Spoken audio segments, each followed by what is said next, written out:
Halo, apa kabar saudara semuanya? Kemarin kita sudah potong dan sisa potongannya bagaimana? Mau dibuang atau masih bisa dimanfaatkan lagi atau bisa kita jual atau kita mau budidaya lagi? Simak di channel ini bagaimana kita memanfaatkan bekas potongan yang sudah tidak digunakan. Kalau memang bisa diproduksi sendiri. Caranya bagaimana? Apakah harus dibuang? Jangan lupa ya, subscribe dulu untuk channel Hendry Su dan like dan share ke teman-teman atau saudara yang mau budidaya. Mari kita simak.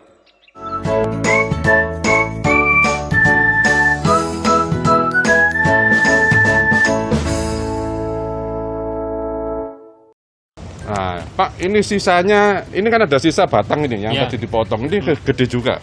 Ini bisa nggak dipakai, digunakan lagi, Pak? Oh, kira-kira bisa. Cuma kan ini jenis lokal, jadi bagusnya jenis lokal itu sebagai batang bawah. Oh, berarti ini nanti kita tanam dulu. Betul, ya. Dipotong gitu. Sampai apa potongannya gimana? Maksudnya bagusnya kurang lebih 25 cm atau 3 maton. Biasanya di bawah, yang tengah sama atas kurang berarti lebih harus segini. ada mata. Ini mata ini namanya. Mata tunas ya, mata tunas, mata tunas atau maton. Jadi harus ada mata tunasnya, kawan. Ya, jadi harus ada mata tunas.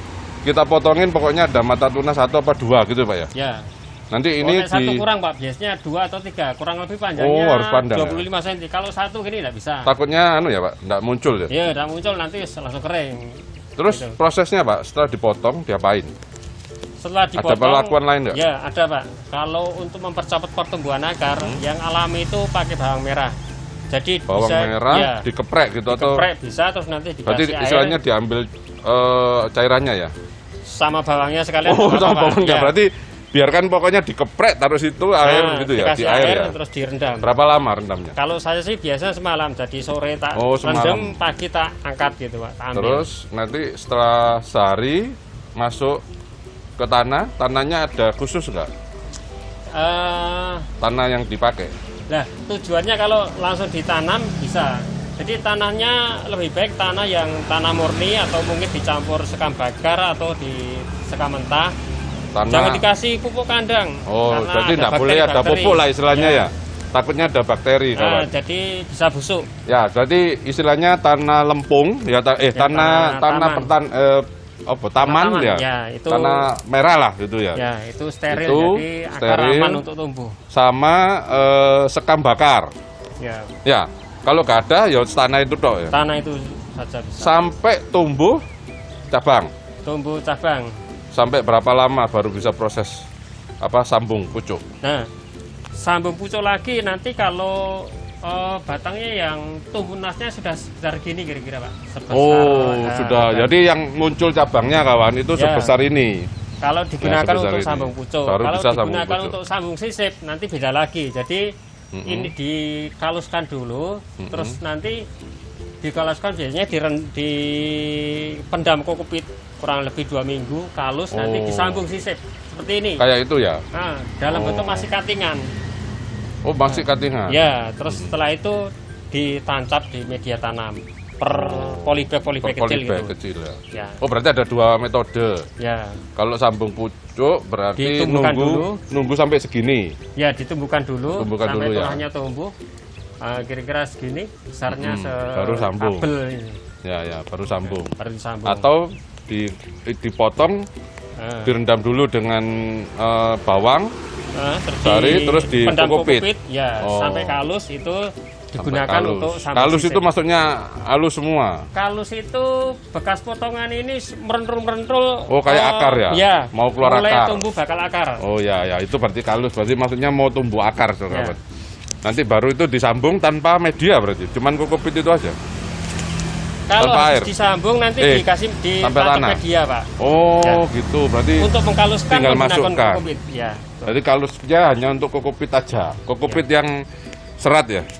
Kokopit atau yang halus? Lembut. Biasanya yang halus. Saya pakai yang halus. Pakai yang halus. Soalnya kokopit itu ada yang panjang, yang halus. Ada yang halus. So, pakai yang halus, kawan. Jadi diikat lah gitu sama polybag. Ya. Jadi ini tidak dibuang ya, Pak ya, mestinya.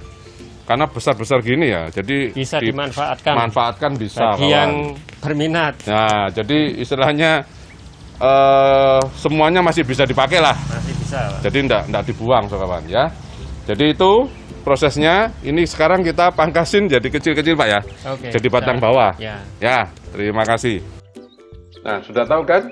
Jadi batang yang kemarin dipotong kita pakai untuk batang bawah. Jadi saudara tidak perlu membuangnya sebenarnya. Cuman kalau memang tidak terpakai dan karena terlalu banyak, bisa ditelepon ke Pak Langgeng. Pak Langgeng siap menerima batang bawah tersebut. Ya, tentu ya gratis, karena daripada dibuang, diberikan ke Pak Langgeng aja ya. Nanti Pak Langgeng juga membantu kita dalam perawatan anggur kita. Bisa melalui WA, bisa waktu jumpa darat gitu ya. Jadi manfaatkan yang ada, dan nanti ini tujuannya adalah untuk batang bawah, karena ini kan lokal ya, masih jenis Isabel, karena buahnya jelek, kecut, jadi nanti jadikan batang bawah. Tapi kalau andaikan interestnya ini besar-besar dan ini memang sudah import, ya bisa langsung ditanam ya.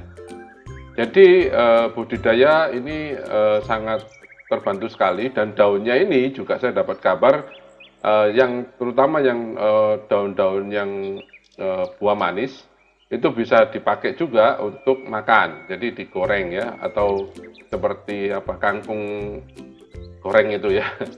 Jadi itu kabarnya.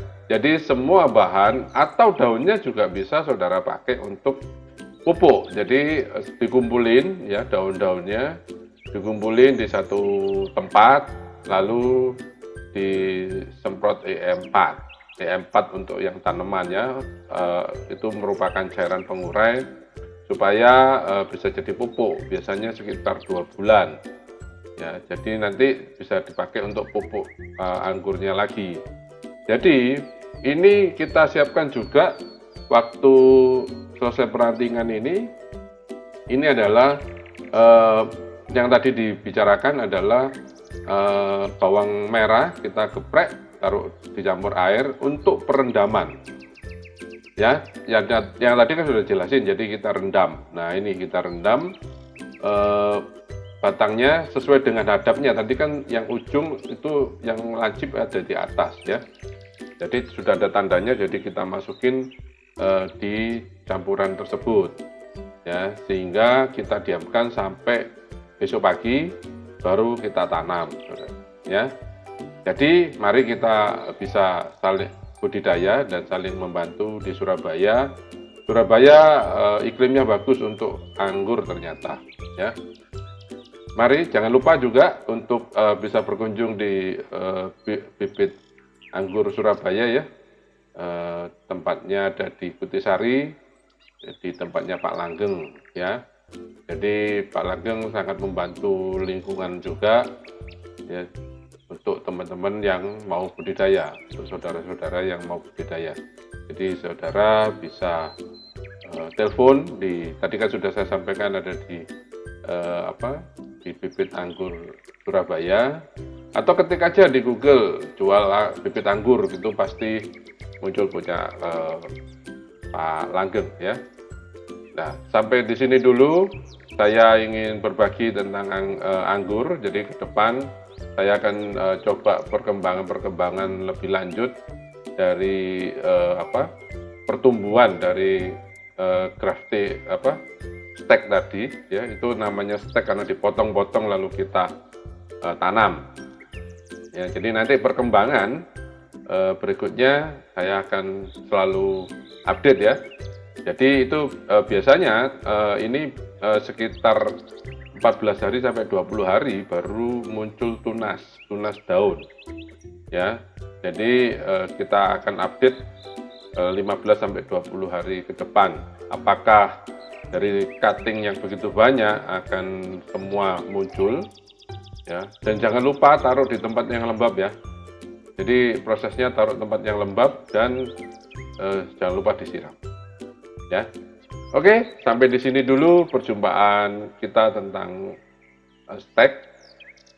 Sampai jumpa lagi di video berikutnya.